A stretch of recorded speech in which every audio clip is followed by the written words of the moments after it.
Good evening সবাইকে। আজ হলো 15 জুলাই বুধবার।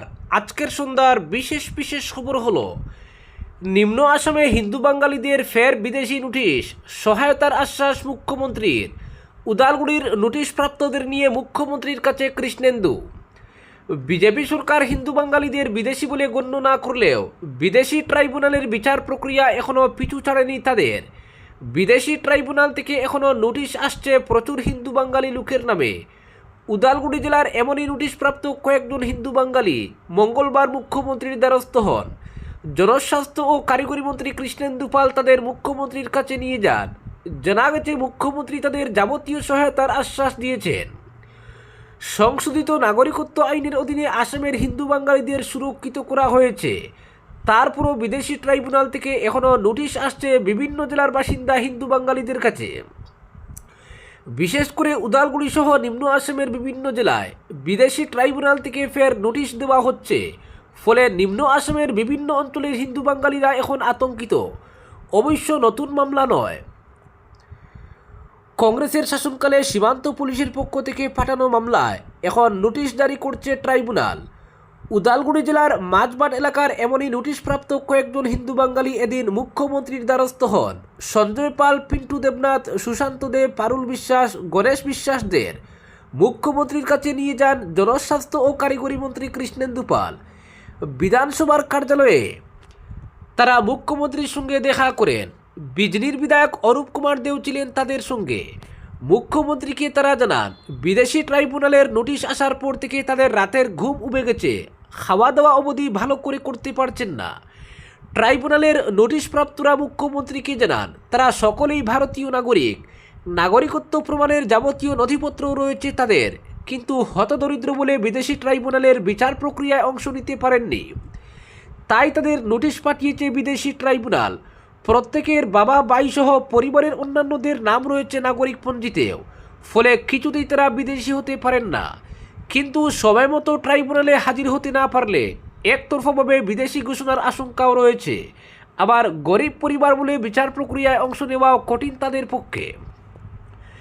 বিদেশি ট্রাইব্যুনাল থেকে নোটিশপ্রাপ্ত উদালগুড়ির হিন্দু বাঙালিদের মুখ্যমন্ত্রীর সঙ্গে দেখা করানো নিয়ে কৃষ্ণেন্দু জানান, উদালগুড়ির ওইসব হতদরিদ্র লোকদের কাছ থেকে বিস্তারিত শুনে আমি মুখ্যমন্ত্রীকে অবগত করি। বিজনির বিধায়ক অরূপ কুমার দেও আমার সঙ্গে ছিলেন, তাদের নিয়ে মুখ্যমন্ত্রীর কাছে যাই। মুখ্যমন্ত্রী বিদেশি নোটিশ জারি করে হিন্দু বাঙালিদের হেনস্থার কথা শুনে তাদের নির্ভয়ে থাকার আশ্বাস দেন। বিদেশি ট্রাইব্যুনালে গিয়ে হাজির হতে বলেন তিনি, তবে তাদের সমস্যা গুরুত্ব দিয়ে সমাধানের আশ্বাসও দেন মুখ্যমন্ত্রী। তাই মুখ্যমন্ত্রীর কাছে আমরা কৃতজ্ঞতা প্রকাশ করছি। অপরদিকে আজ নীল জার্সিতে খেলবে আর্জেন্টিনা। মারাদোনার স্মৃতির সঙ্গে নিয়ে নামতে চলছেন মেসিরা। 24 বছর পর আবার ফুটবল বিশ্বকাপে মুখোমুখি ইংল্যান্ড ও আর্জেন্টিনা, তাও আবার বিশ্বকাপের সেমিফাইনালে। সেই ম্যাচে নামার আগে মাঠের বাইরে লড়াই শুরু করে দিল আর্জেন্টিনা। সেমিফাইনালে লিওনেল মেসিদের সঙ্গে মাঠে নামবেন দিয়াগো মারাদোনাও। আর্জেন্টিনা ফিফার কাছে আবেদন করেছিল সেমিফাইনালে এওয়ে জার্সি পরে খেলতে চায় তারা, অর্থাৎ আকাশি সাদার বদলে গাঢ় নীল রঙের জার্সি পরে নামার অনুমতি চেয়েছিলেন মেসিরা। সেই অনুমতি দিয়েছে ফিফা। তারা জানিয়েছে সেমিফাইনালে ইংল্যান্ড তাদের হোম জার্সি অর্থাৎ সাদা রঙের জার্সি ও আর্জেন্টিনা এওয়ে জার্সি অর্থাৎ গাঢ় নীল রঙের জার্সি পরে খেলবে। কিন্তু কেন হঠাৎ এওয়ে জার্সি পরার আবেদন করলো আর্জেন্টিনা? নেপথ্যে 40 বছরের পুরনো এক লড়াই। 1986 সালের বিশ্বকাপের সেমিফাইনালে মুখোমুখি হয়েছিল দুই দল, সেখানে এই এওয়ে জার্সি পরেই খেলেছিল আর্জেন্টিনা। সেই ম্যাচেই মারাদোনা হ্যান্ড অফ গড ও শতাব্দীর সেরা গোল দুটি করেছিলেন। 2-1 গোলে জিতে আর্জেন্টিনা সেবার বিশ্বজয়ী হয়ে তারা। সেই ম্যাচের পর আর মাত্র দুইবার ফুটবলের বিশ্বমঞ্চে মুখোমুখি হয়েছে আর্জেন্টিনা ও ইংল্যান্ড, 1998 ও 2002 সালে। 1998 সালে টাইব্রেকারে 4-3 গোলে জিতেছিল আর্জেন্টিনা। 2002 সালে ডেভিড বেকহামের পেনাল্টি থেকে করা গোলে 1-0 জিতেছিল ইংল্যান্ড।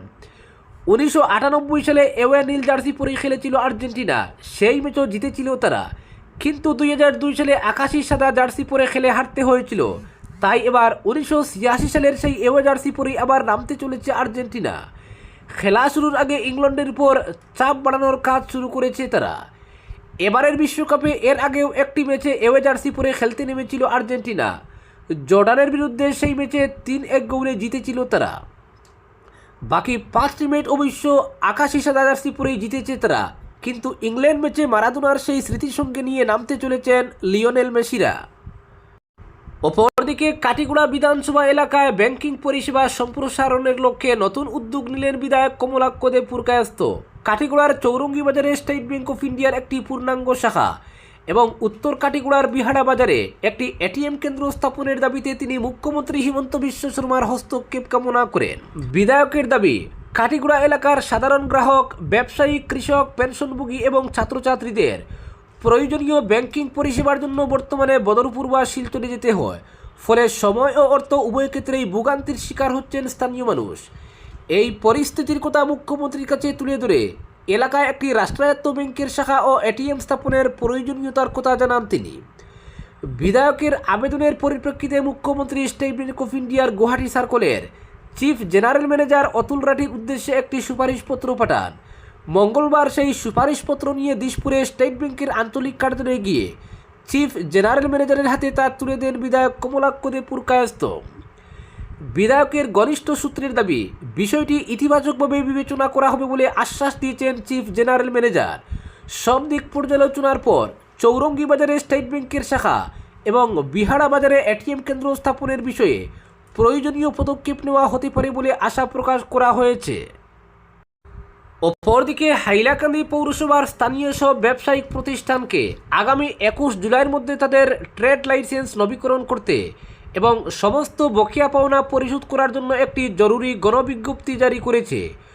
পৌরসভার চেয়ারম্যান মানব চক্রবর্তীর স্বাক্ষর করা বিজ্ঞপ্তি অনুযায়ী সমস্ত বর্তমান ব্যবসায়িক মালিকদের 21 জুলাইয়ের নির্দিষ্ট সময়সীমার মধ্যে বা তার আগে তাদের লাইসেন্স নবীকরণ এবং সমস্ত বকেয়া মিটিয়ে দিতে হবে। যে সকল ব্যবসায়ী বর্তমানে কোনো ট্রেড লাইসেন্স ছাড়াই ব্যবসা পরিচালনা করছেন, বোর্ড তাদের অবিলম্বে জরুরি ভিত্তিতে আবেদন করার আহ্বান জানিয়েছে। এই নতুন আবেদনগুলি ব্যক্তিগতভাবে পুরো বোর্ডের কার্যালয়ে গিয়ে অথবা অফিসিয়াল অনলাইন পোর্টালের মাধ্যমে প্রক্রিয়াভুক্ত করা যেতে পারে। প্রশাসনের পক্ষ থেকে স্পষ্ট জানিয়ে দেওয়া হয়েছে যে এই নিয়মের কঠোর প্রয়োগ নিশ্চিত করা হবে। আগামী 22 জুলাই থেকে একটি সরকারি পরিদর্শন কমিটি শহর জুড়ে অভিযান চালাবে। যদি কোনো প্রতিষ্ঠান মেয়াদ উত্তীর্ণ লাইসেন্স নিয়ে অথবা বকেয়া অর্থ পরিশোধ না করে ব্যবসা পরিচালনা করতে ধরা পড়ে, তবে 1956 সালের পৌরসভা আইন অনুযায়ী তাদের বিরুদ্ধে কঠোর আইনি ব্যবস্থা নেওয়া হবে। এছাড়া বোর্ড বিশেষভাবে উল্লেখ করেছে যে কোনো ব্যবসার কাছে নতুন লাইসেন্স থাকা সত্ত্বেও যদি দেখা যায় যে তারা পূর্ববর্তী টানা কয়েক বছর ধরে তাদের লাইসেন্স নবীকরণ করতে ব্যর্থ হয়েছে, তবে পরিদর্শন কমিটি অবিলম্বে তাদের বর্তমান লাইসেন্সটি বাতিল করায় পদক্ষেপ নেবে। পৌরসভার চেয়ারম্যান স্থানীয় সমগ্র ব্যবসায়ীদের সময়সীমা শেষ হওয়ার আগে দ্রুত পদক্ষেপ নেওয়ার জন্য জোরালো আহ্বান জানিয়েছে। আর্থিক জরিমানা এবং আইনি জটিলতা এড়াতে ব্যবসায়ীদের বাকি দিনগুলি ব্যবহার করে তাদের অমীমাংসিত বকেয়া মিটিয়ে দিতে এবং নবীকরণ প্রক্রিয়া সম্পন্ন করার পরামর্শ দেওয়া হয়েছে। অপরদিকে রামকৃষ্ণনগরে 8 কোটি টাকার ইয়াবা সহ গ্রেফতার 3 পাচারকারী। মাদক বিরোধী অভিযানে ফের বড় সাফল্য পেল রামকৃষ্ণনগর থানার পুলিশ। এক বিশেষ অভিযান চালিয়ে প্রায় 8 কোটি টাকার 80,000 ইয়াবা ট্যাবলেট বাজেয়াপ্ত করতে সক্ষম হয়েছে রামকৃষ্ণনগর থানার পুলিশ। পাশাপাশি নম্বরবিহীন একটি মারুতি ইকোভ্যান সহ 3 জনকে গ্রেফতার করেছে পুলিশ। এ অভিযান সম্পর্কে শ্রীভূমি জেলার সিনিয়র পুলিশ সুপার লীনা দুলে জানান, গোপন সূত্রে খবরের ভিত্তিতে রামকৃষ্ণনগর থানার পুলিশ চান্দিঘাট এলাকায় বিশেষ নজরদারি শুরু করে গোয়েন্দা তথ্যের ভিত্তিতে পুলিশ অত পেতে থাকে। কিছুক্ষণ পর একটি নম্বরবিহীন মারুতি ইকোভ্যানকে সন্দেহজনকভাবে চলাচল করতে দেখে থামানো হয়। এরপর গাড়িটিতে তল্লাশি চালিয়ে পুলিশ চমকে উঠে। তল্লাশিতে দেখা যায় গাড়ির ভেতরে থাকা 40টি সাবানের বাক্সের মধ্যে অত্যন্ত কৌশলে লুকিয়ে রাখা হয়েছে প্রায় 80,000 ইয়াবা ট্যাবলেট। প্রাথমিক হিসাব অনুযায়ী উদ্ধার হওয়া এই বিপুল পরিমাণ ইয়াবার আন্তর্জাতিক বাজার মূল্য প্রায় 8 কোটি টাকা। পুলিশ সঙ্গে সঙ্গে মাদকসহ গাড়িটি বাজেয়াপ্ত করে এবং গাড়িতে থাকা 3 ব্যক্তিকে আটক করে। ধৃতরা হল রামকৃষ্ণনগর উপজেলার রাতাবাড়ি দলগ্রাম এলাকার এনাম হোসেন ও শামীম উদ্দিন এবং রামকৃষ্ণনগর ডলুগাং এলাকার আলতাফ হোসেন। তাদের বিরুদ্ধে এনডিপিএস আইনের বিভিন্ন ধারায় মামলা রুজু করা হয়েছে। পুলিশ সূত্রের খবর, ধৃতদের আদালতে পেশ করে পুলিশি হেফাজতের আবেদন জানানো হবে, যাতে এই চক্রের সঙ্গে জড়িত অন্যান্য সদস্যদের সম্পর্কে বিস্তারিত তথ্য সংগ্রহ করা যায়। পুলিশের প্রাথমিক তদন্তে জানা গেছে উদ্ধার হওয়া ইয়াবা মিজোরাম থেকে আসামে আনা হচ্ছিল। তদন্তকারীদের ধারণা এর পেছনে একটি সুসংগঠিত আন্তঃরাজ্য মাদক পাচার চক্র সক্রিয় রয়েছে।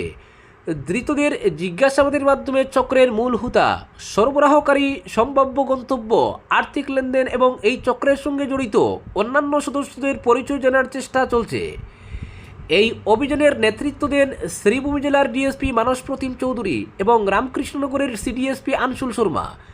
তাদের সঙ্গে ছিলেন রামকৃষ্ণনগর থানার ভারপ্রাপ্ত আধিকারিক প্রিয়ব্রত শর্মা, কালীবাড়ি থানার ইনচার্জ হীরক দাস সেনাপতি, গোয়েন্দা শাখার আধিকারিকরা এবং রামকৃষ্ণনগর থানার পুলিশ বাহিনী। উল্লেখ্য, শ্রীভূমি জেলার রামকৃষ্ণনগরের বেটারবন ও চেরাগিরনপুর এলাকা দীর্ঘদিন ধরেই আন্তঃরাজ্য মাদক পাচারের অন্যতম করিডোর হিসেবে পরিচিত। অতীতেও একাধিকবার এই অঞ্চল থেকে বিপুল পরিমাণ ইয়াবা ও অন্যান্য মাদকদ্রব্য উদ্ধার করেছে পুলিশ। সীমান্তবর্তী রাজ্য থেকে মাদক এনে বরাক উপত্যকা হয়ে দেশের বিভিন্ন প্রান্তে পাচারের অভিযোগ বহুবার সামনে এসেছে। ফলে সাম্প্রতিক এই উদ্ধার অভিযানের মাধ্যমে আবারও একটি বড় মাদক চালান আটক হয়। পাচার চক্রের বিরুদ্ধে পুলিশের কঠোর অবস্থানেরই প্রতিফলন ঘটেছে। পুলিশ জানিয়েছে, পাচার চক্রের বিরুদ্ধে ধারাবাহিক অভিযান অব্যাহত থাকবে। তদন্তের অগ্রগতির সঙ্গে সঙ্গে এই চক্রের আরও সদস্যকে গ্রেপ্তারের সম্ভাবনাও উড়িয়ে দিচ্ছে না পুলিশ। আজকের বিশেষ সংবাদ এখানেই সমাপ্ত।